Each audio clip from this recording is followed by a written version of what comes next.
మన తొలి వెలుగు ప్రేక్షకులందరికీ నమస్తే. ఇంకో గీ ముచ్చడని నిన్నవన్న ఎలక్షన్లల్లా సర్పంచ్ ఎలక్షన్లల్లా పోటీ చేసినోళ్ళు, గెలిచినోళ్ళు, ఓడిపోయినోళ్ళు, ఇప్పుడు వచ్చిన మున్సిపాలిటీ ఎన్నికలల్లో పోటీ చేద్దామనుకుంటోళ్ళు, చేస్తోళ్ళు, మళ్ళీ ఫ్యూచర్లో ఏదైనా ఎలక్షన్లల్లో ఏదన్నా గట్టినే పోటీ చేద్దామనుకుంటోళ్ళు తప్పకుండా ఇనే ప్రయత్నం చేయరు. మీ అందరికి ఉపయోగపడేది. మూలకి ఇచ్చిండు ఆంధ్రజ్యోతి పేపర్లా ఎక్కడో గిత్త మూలకి ఇచ్చిండు, కానీ మొనగాని ముచ్చటిచ్చిండు. నిజంగా కూడా ఈయనే ప్రయత్నం చేయరు. ఎక్కడ తప్పు చెప్పాను, ఈయనే ప్రయత్నం చేయరు. డబ్బులు ఎక్కడి నుంచి వస్తాయి? ఎన్నికల్లో పోటీ చేయొద్దంటున్న సతీమణులు భార్యలంట పోటీ చేయొద్దురని యాలముడమే ఏడికెళ్ళి తెచ్చి పెడతావురా, ఈ పైసలు పాడైపోను, ఎలక్షన్లలో పోటీ చేయగాని భార్యలు అంటురంట. అప్పులు చేస్తే వడ్డీ పెరుగుతున్నాయని హెచ్చరిస్తురంట. మమ్మగాని మీరు పోటీ చేయకూరి, భార్యలు చెప్పే ముచ్చట, మంది చెప్పే ముచ్చట కూడా కాదు, పోటీ చెయ్యకు. చేసినా కానీ అప్పులకు వడ్డీలు ఎక్కువవుతున్నాయి. మమ్మగారు నీ దండం పెడతా, దశకం పెడతా అని భార్యలు బతిలాడుకుంటున్నారంట మొగోళ్ళని. మోత్కూరు మున్సిపల్ ఎన్నికల షెడ్యూల్ నేడో రేపో వెలువడుతున్న నేపథ్యంలో మోత్కూరు మున్సిపాలిటీలో అన్ని రాజకీయ పార్టీ అభ్యర్థులు ఎంపికకు ముమ్మర కసరత్తులు చేస్తున్నాయి. వార్డుల వారీగా నియమించిన పరిశీలనలు, వార్డు సమావేశాలు నిర్వహించి పార్టీ కార్యకర్తలను, ఓటర్లను విచారిస్తున్నారు. పార్టీ ఏదైనా ఎన్నికల్లో పోటీ చేయాలంటే తొలుత ప్రధానంగా డబ్బే సమస్య. డబ్బు ఉంటేనే చర్చ. ఏమన్నా పైసలు ఉంటేనే పలానోని దగ్గర పైసలు ఉన్నాయంట, ఆయన పట్టుకరా అని చెప్తున్నట. పైసలు లేవు సార్, చాలా మంచి అంటే ఆయన మంచి మనకేం ఎక్కరాలి, అక్కడ పంపిరు, ఫస్ట్ పైసలు తీసుకురారని చెప్తున్నట. గెలవాలంటే భారీగా డబ్బు ఖర్చు అవుతున్నది, నువ్వు ఎంత ఖర్చు భరించగలవు అంటూ నాయకులు ఆశావాలను అడుగుతున్నట్టు చెబుతున్నట. ఫస్టే పోగానే పెద్ద పెద్ద లీడర్ ఉంటున్నట్టుగా, ఆ పెద్ద పెద్ద లీడర్ ఏం చేస్తున్నట్ట, ఒక క్యాండిడేట్ పిలిపించి నువ్వు ఎన్నో వార్డు అని రిజర్వేషన్ ఖరారు అయింది పలాని 9వ వార్డు. 9వ వార్డులో మరి నువ్వు ఎంత పెట్టగలుగుతావు అయ్యా? సార్ నేను 10 పెడతా. మరి నీకంటే అవతలోడు 15 పెడతా అంటుడు. మరి ఏమంటున్నావు అంటే, అయితే నేను 20 పెడతా సార్ అంటే, 20 పెడితేనేమో ముందలుండు, లేకపోతే అవతలకి వెళ్ళని చెప్తున్నట. అట్లా జరుగుతుంది ముచ్చట. ఇంకా డబ్బే ప్రధానమైనప్పుడు ఎండనక వాననక పార్టీ కోసం ఏళ్ల తరబడి తాము కష్టపడేది ఎందుకని కార్యకర్తలు ఆవేదన చెందుతారు. డబ్బులే ముఖ్యమైనప్పుడు మరి పురుడు ఎందుకు చేయాలి, సస్తోని సావెందు చేయాలి, బత్తోని పెళ్లి ఎందుకు చేయాలి, పోలీస్ స్టేషన్లో పడితే ఎందుకు ఇడిపించుకురావాలి, పిల్ల పంచాయతీ అయితే పంచాయతీకి ఎందుకు పోవాలి, పొరగాని పంచాయతీ అయితే పంచాయతీకి ఎందుకు పోవాలి? ఇవన్నీ పనులు చేసుకుంటూ 5 ఏళ్ళు వారి సాకిరీ చేసినాక కూడా ఎలక్షన్లలో నిలబడాలంటే మళ్ళీ డబ్బులు అడుగుతుంది. మరి ఇవన్నీ పనులు ఏమెక్కర చెయ్యాలి అని భార్యలు అడుగుతున్న ముచ్చట. ఇక పేపర్ చూడనక్కర్లేదు అనుకుంటా నాకు తెలిసి. గిన్ని కార్యక్రమాలు చేసినాక కూడా పైసలే ముఖ్యమని అంటే మరి ఆ పని ఎందుకు చేయాలి అని భార్యలు అడుగుతుంటే, లీడర్లు మాత్రం నువ్వు ఎన్ని పైసలు ఖర్చు చేస్తావు, నువ్వు ఎన్ని పైసలు ఖర్చు పెట్టగలుగుతావు, నీకు టికెట్ వస్తే ఏం చేయగలుగుతావు అంటే, టికెట్ వచ్చినాక గెలిచినాక ఆయన ఏం చేసేయలేదు. మళ్ళీ భార్యలు ఏమడుతున్నారంటే, అయ్యా కర్మజాలి గెలుస్తావు, గెలిచినాక ఏమవుతుంది, నిధులేడికెళ్ళి వస్తాయి, నువ్వు పని చేసేది లేదు. ఇంకా పైగా అరే పలానోని గెలిపిస్తే ఆ 4 మండమే ఆడు ఏం పని చేయపాయే, ఏం చేస్తలేడు, ఏం పనికి గెలిచిండు. గట్టిగా మాట్లాడాలంటే ఊర్లలో ఇంకా జర మోటుగా మాట్లాడతారు. ఏం పనికి గెలిచిండు అయ్యా ఆయన పీక నీకు మరి, దమ్ములేనోడు ఏం పనికి గెలిచిండు అంటోళ్ళు చాలా మంది ఉంటారు. ఓడిపోయిండే అనుకో, ఓడిపోయినప్పుడు ఏమంటారు, నేను ముందుగానే చెప్పినరా నీకు గెలవని, నీ ముఖాన రాసి లేదు, అది గెలవని చెప్పినా నీ మీద నిలబడ్డాడు ఆడు బేతాళుడురా నాయన, ఆయన మీద నువ్వు గెలవని నేను ముందుగానే చెప్పిన. ఇన్ని అవరా నువ్వు 20 ఎంత అప్పు చేసినావు? 10 లక్షలు చేసిన, 10 లక్షల రూపాయలు 2 రూపాయలు వడ్డీ వేసుకుని నెలకైతే అవుతుంది బిడ్డ 20,000 రూపాయలు. 20,000 రూపాయలు నెలకు వడ్డీ కట్టాలంటే మరి వడ్డీ ఎప్పుడు కడతావు, అసలు ఎప్పుడు కడతావు? ఇక ఆడు కూడుగా బయటి 5 ఏళ్ళ ఆడు సవరణ తెస్తాడు, కానీ అప్పు అయితే కట్టడు. గెలిచినోడు 10-15 లక్షలు పెట్టి మీది 10-15 లక్షల ముచ్చటే చెప్తున్నా. ఏది నిన్నమన్న జరిగిన వార్డు నెంబర్లలో ముచ్చట. మరి జరిగినంత మున్సిపాలిటీలు అంటే 15, 20 నుంచి 30 కూడా కావచ్చు.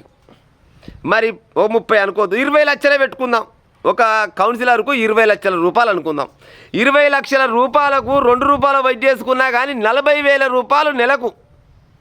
40,000 రూపాయల వడ్డీ కట్టాలి. మరి యాడికెళ్ళి తెచ్చి కడతారు తాత, యాడికెళ్ళి తెచ్చి కడతారు? ఓ పని చేయరు, నా మాట నూరి.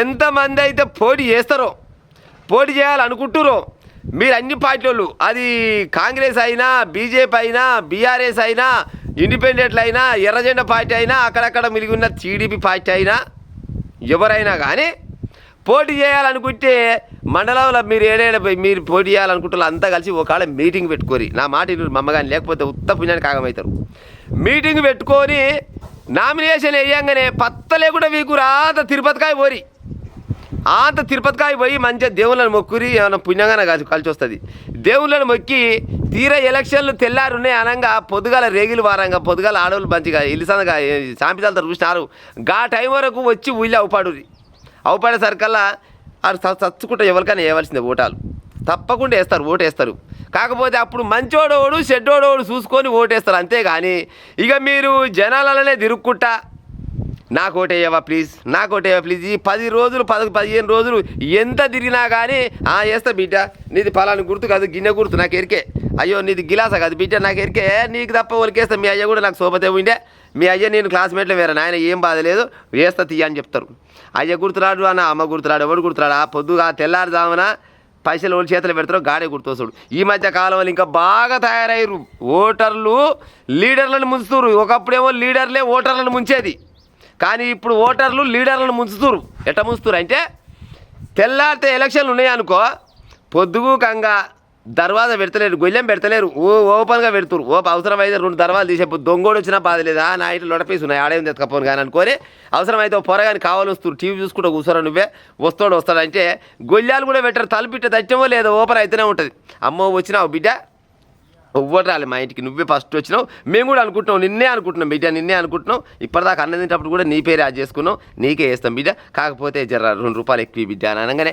ఈయనకు గాసుపు గుగ్గినాడు ఉబ్బుతుంది ఏంతతో ఉబ్బుతుంది ఉబ్బగానే అమ్మ అమ్మ నాకు గిన్నె గుర్తుకి వేయమ్మ ఓటికి ఎంత అమ్మ అంటే ఏమో అవతలగా వీళ్ళంట ఇచ్చినట్ట బిడ్డ 4000 ఇచ్చినట్ట నువ్వు 5000 ఇరాదు నీకే వేస్తామంటే ఈయనకి ఉబ్బి 5000 చేతిలో పెట్టిపోయినా అనుకో ఇంట్లో ఎన్ని ఓట్లు ఉంటాయి 4 ఓట్లు ఉంటాయి 4 ఓట్లకు 4 5లు 20,000 పాయనా నువ్వు పోతావు ఇడంగి ఇచ్చి అవతలగా నీకు పోగానే మళ్ళీ ఇంకో పాయిటోడు రానే వస్తాడు అమ్మో ఎవ్వరు రాలే బిడ్డ 4 మంది ఎవ్వరు కూడా ఇటెంకలు వస్తున్నాడు నువ్వే వచ్చినవయ్యా ఏమిస్తావి ఆడెన్నిచ్చినంటే ఆడెన్నిచ్చిన అవతలగా 5 ఇచ్చినట్టు నువ్వు 6 ఇవ్వపోయినావు 6 ఇస్తే నీకే వేస్తారు బిడ్డ 6 ఇస్తాడు 6 4 24 ఈయన దగ్గర 4,000 ఎక్కువ మింగినా ఇట్లనే 3 పార్టీలు ఉంటే 3 పార్టీల దగ్గర తీసుకుంటారు ఖాతం 3 పార్టీల దగ్గర తీసుకొని ఓనికేయాలి ఉండేది ఒకటే ఓట పాడైపోను ఓనికేసి పాడవుతారు అంటే 2 ముంచినట్టే కదా 3 ముంచినట్టే కదా ఒకరికి ఓటేస్తే అందుకోసమనే పోటీలు చేయాలనుకుంటే వాళ్ళ భార్యలు అంట బతిలాడుతురంట మా అమ్మగారు నాయన మీకు దండమాన పెడతాం పోటీ చేయకూరు మీరు పోటీ చేయాలనుకుంటే అప్పు చేయకూరి అప్పు చేసిరా అంటే వడ్డీలు కట్టలేక వస్తున్నావు నువ్వు ఒకవేళ పోటీ చేయాలనుకుంటే రూపాయి ఇవ్వకుండా పోటీ చేసే ఉపాయం చేయి కానీ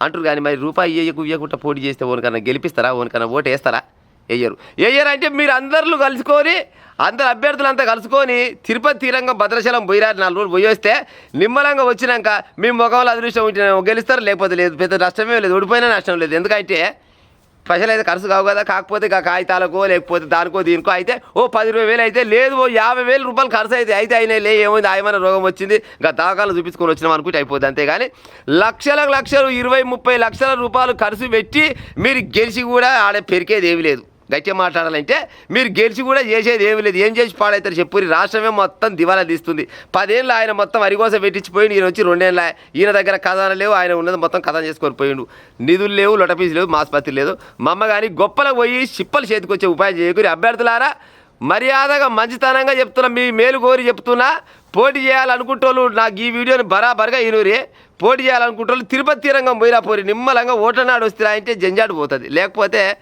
ఉన్న 2 పోతాయి వాది బత్తలు అవుతుంది ఉత్తపుణ్యానికి ఇల్లు అమ్ముకోవాలి ఆకిలు అమ్ముకోవాలి గొడ్డు గోదు అమ్ముకోవాలి తర్వాత బిరాలు కంపెనీ అవుతుంది మా అమ్మగారు నా మాట నువ్వు ఉపాయం చేయరి